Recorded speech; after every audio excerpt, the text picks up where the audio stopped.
The summer nights in the northern hemisphere beckon with a celestial spectacle that captivates both the experienced astronomer and the curious novice. As darkness falls, the sky transforms into a canvas adorned with shimmering stars, ancient constellations, and celestial wonders waiting to be discovered. Join us as we embark on a journey through the summer night sky, beginning with a quick tour to familiarize ourselves with the major constellations and prominent asterisms. Then we will see some prominent features in the summer sky that can be observed with naked eye, or binoculars, or a telescope. The description of the night sky applies to mid-northern latitudes around 10 p.m. on July 15.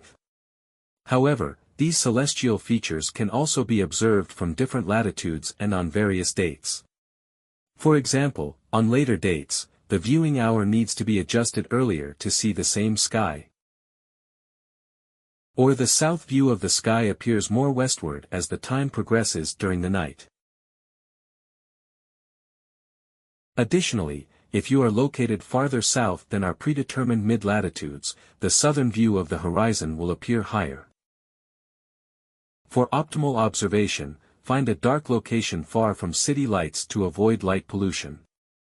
Allow your eyes to adapt by staying in complete darkness for several minutes. You might need to measure angular distances in the sky, and you can use your hand for this purpose. Hold your hand at arm's length. The width of your little finger is about 1 degree, enough to cover the moon and sun, each half a degree across.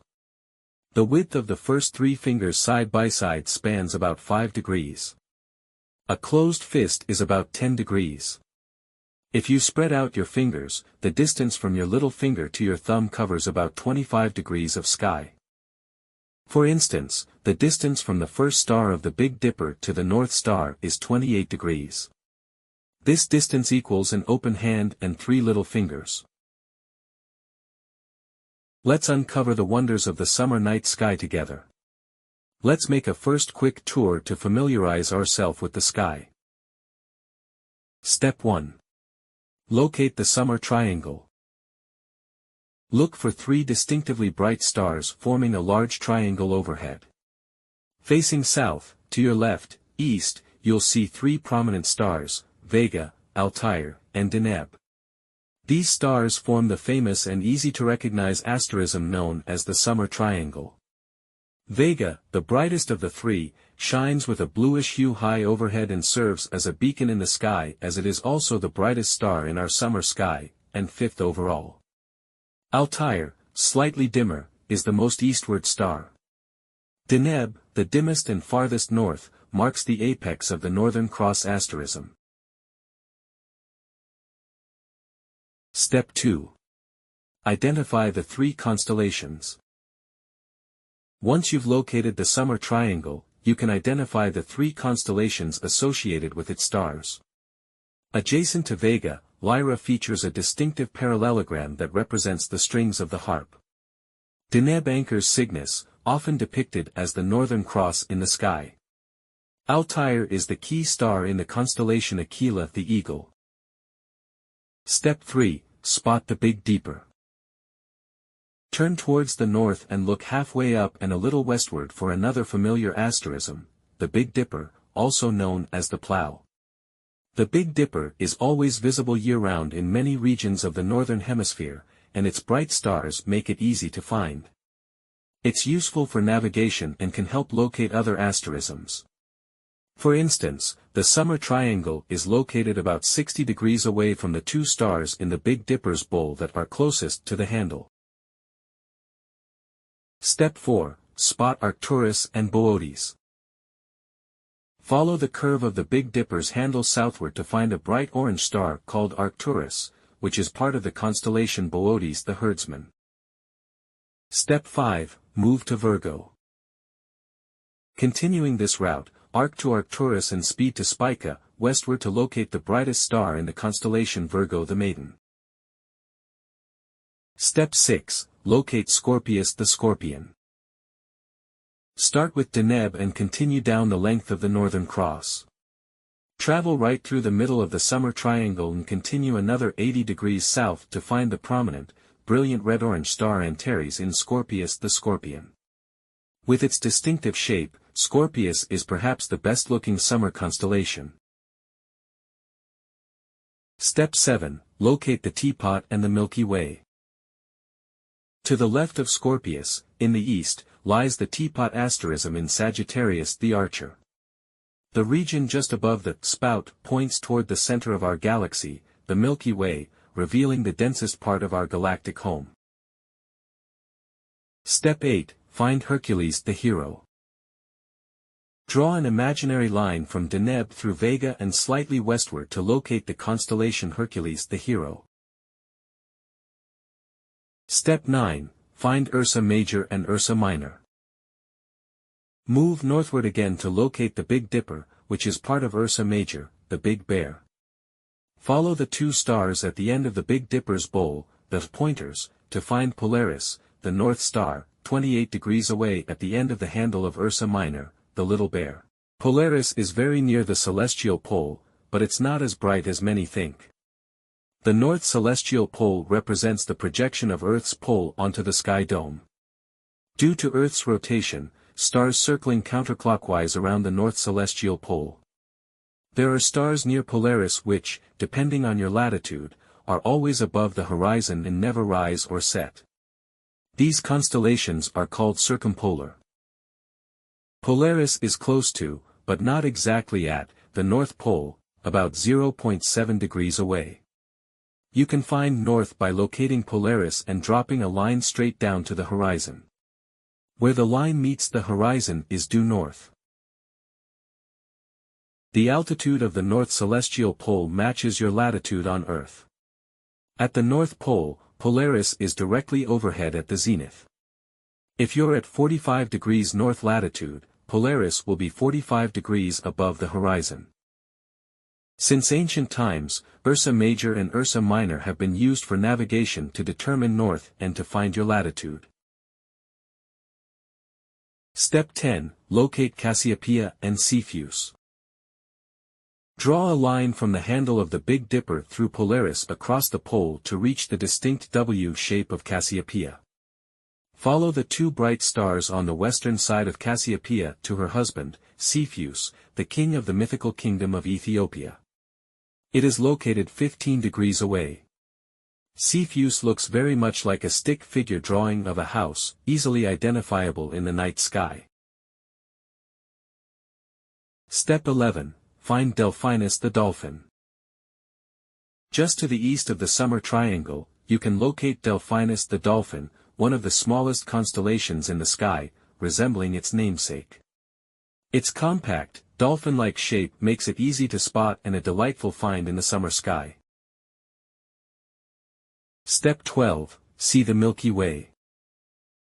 Arching high overhead, the Milky Way is the most prominent feature in the summer sky. From the tip of the teapot and the tail of Scorpius, through Aquila and Cygnus, and up to Cassiopeia, you can distinguish a whitish region interspersed with dark regions. This is the concentration of stars and dust in our galaxy's disk. Embedded in this disk of stars, we see through the width of this celestial plate. This time of year, the deep sky objects are dominated by bright star clusters, star-forming regions, and dying stars within our galaxy. Step 13. Locate the ecliptic. The ecliptic, the apparent path of the sun and the planets, is very low in the south in the summer. It runs through Libra, Scorpius, Sagittarius, and Capricornus. If there's a bright planet in the sky, it will be observed somewhere along this path. However, during this time of year, the ecliptic is very low in the south, just above the treetops, making the planets difficult to see as they are low on the horizon. Step 14. Dimmer constellations. Now, let's search for some dimmer constellations. Draw a line from Arcturus over to Vega in the Summer Triangle, and you will come across two constellations in our summer sky, Hercules and Corona Borealis. Corona Borealis, about 1/3 of the way, looks like a semicircle of faint stars, while the center of Hercules as we saw resembles a giant trapezoid. Between Scorpius and Hercules lies a huge irregular circle of stars representing Ophiuchus, the Doctor. If you draw a line from Vega to Altair and continue for another 30 degrees, you'll reach the V-shaped constellation Capricornus, the water goat, just east of Sagittarius. This is the last of the zodiacal constellations visible in the summer. Drawing a line from the bowl of the Little Dipper to the bright star Vega, about halfway in between, you will find the head of Draco the dragon. Draco has a long, thin body that curves from the head into the space between the Big and Little Dippers.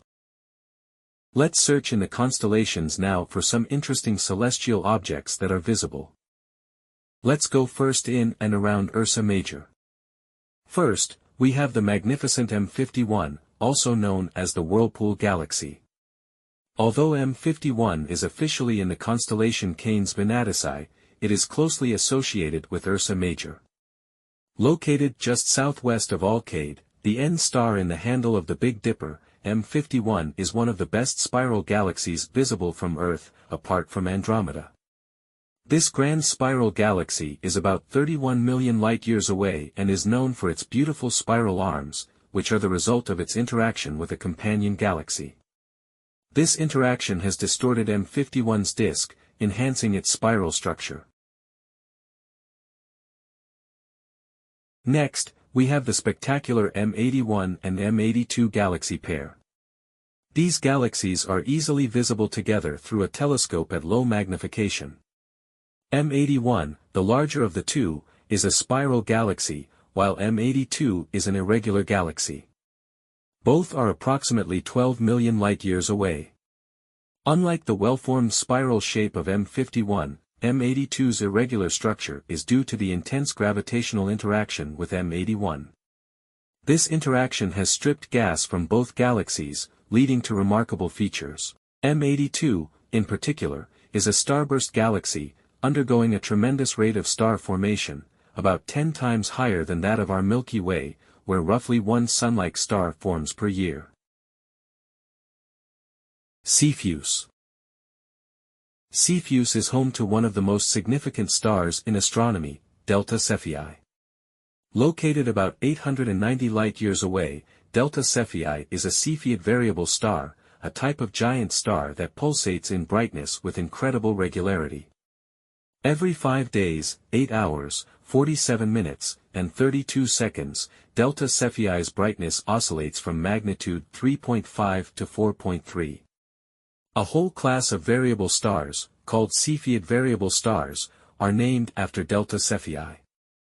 These giant stars are near the ends of their lives and are unstable, varying in brightness as they pulsate. They grow huge in size, increasing in brightness, only to then shrink down again. They pulse with amazing regularity, with periods ranging from a few days to a month or more. Cepheid variables are crucial for measuring cosmic distances. Henrietta Leavitt discovered that the luminosity of these stars correlates with their pulsation period. By measuring the period of a Cepheid, astronomers can calculate its true luminosity and thus from its apparent brightness they deduce its distance from Earth. Because these stars are thousands of times more luminous than our Sun, they can be observed in galaxies tens of millions of light-years away. This discovery was pivotal for Edwin Hubble, who identified Cepheid variables in the Andromeda galaxy. He proved that Andromeda was far outside the Milky Way, establishing it as a separate galaxy. Hubble later used Cepheids to demonstrate the universe's expansion, a cornerstone of modern cosmology. Lyra. At magnitude 0, Vega is the brightest summer star, a hot blue A0-type star about 25.3 light-years from Earth. Its name, meaning the swooping eagle, in Arabic, dates back to the 10th century. Vega is surrounded by a warm disk of dust, likely a debris disk produced by collisions between asteroids. Although no planets have been directly observed, the presence of a planetary system cannot be ruled out.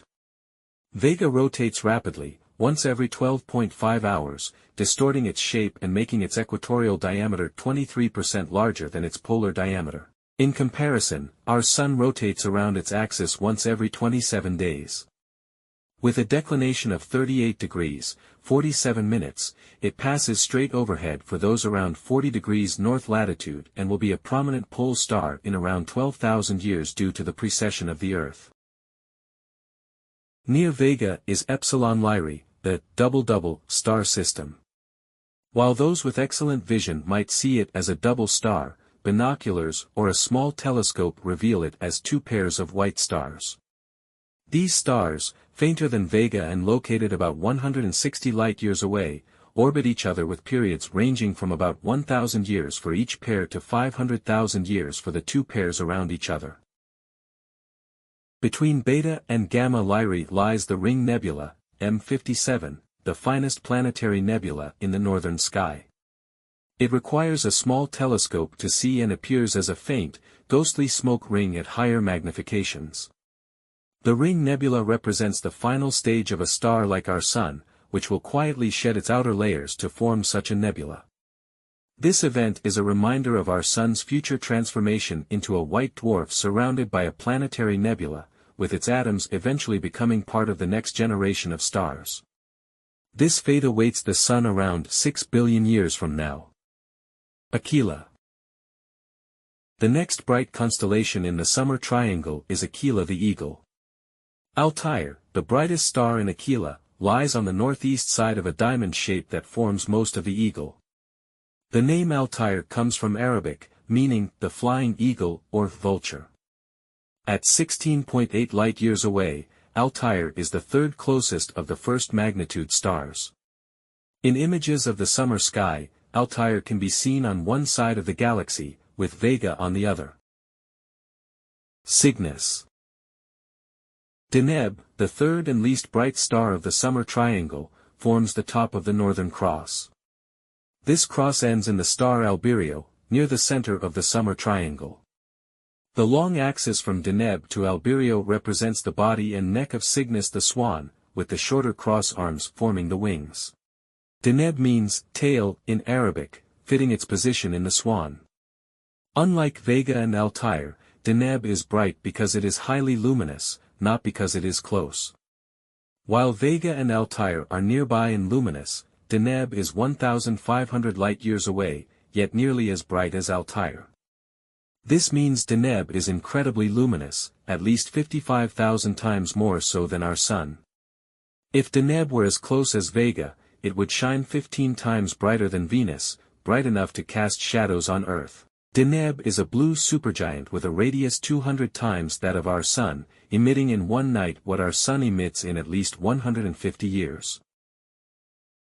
Albireo, at the head of Cygnus, is a stunning double star with a yellow K giant and a blue B8 star, 34 arcseconds apart. They are a beautiful sight in a small telescope. Hercules. To find Hercules, draw a line from Arcturus to Vega, then 2/3 of the way from Arcturus to Vega leads you to a faint trapezoid of stars known as the keystone of Hercules, resembling the top stone of an arch.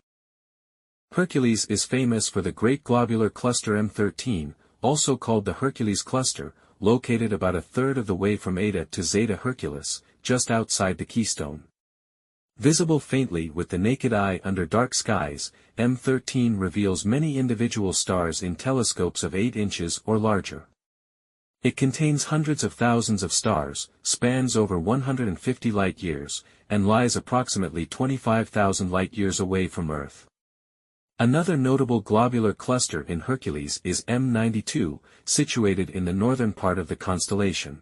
Globular clusters like these are some of the oldest objects in the universe, typically aged between 12 to 13 billion years, 3 times older than our solar system and nearly as old as the Milky Way itself, which formed about 13 billion years ago shortly after the Big Bang.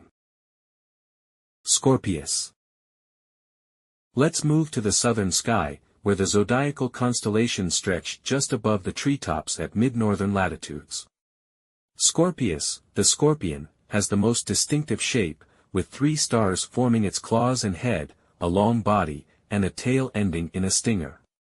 The bright orange-red star Antares forms the heart of the scorpion. Named from the Greek Antares, rival to Mars, Antares is a red supergiant about 550 light-years away. If placed at the center of our solar system, it would engulf Mercury, Venus, Earth, Mars, and part of the asteroid belt. West of Antares is the globular cluster M4, visible through binoculars or a small telescope. At 7,000 light-years away, it's one of the closest globular clusters, making its individual stars easier to see. Scorpius also contains two magnificent open clusters, M6, the butterfly cluster, and M7, Ptolemy's cluster. Both are visible to the naked eye, with M6 having about 50 stars, and M7 appearing as a bright knot in the Milky Way.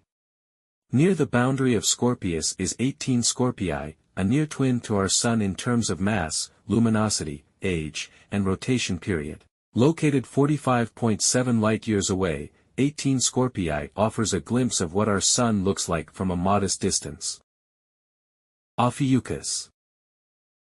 Ophiuchus is a large constellation with no bright stars, forming a rough circle halfway between Hercules and Antares in Scorpius. If you draw a line from Scorpius to Hercules, the big circle in between is Ophiuchus. It is depicted trampling the scorpion underfoot, with its foot crossing the zodiac, making Ophiuchus part of the zodiacal constellations. Sagittarius. East of Scorpius lies Sagittarius the Archer, best found by locating the teapot asterism.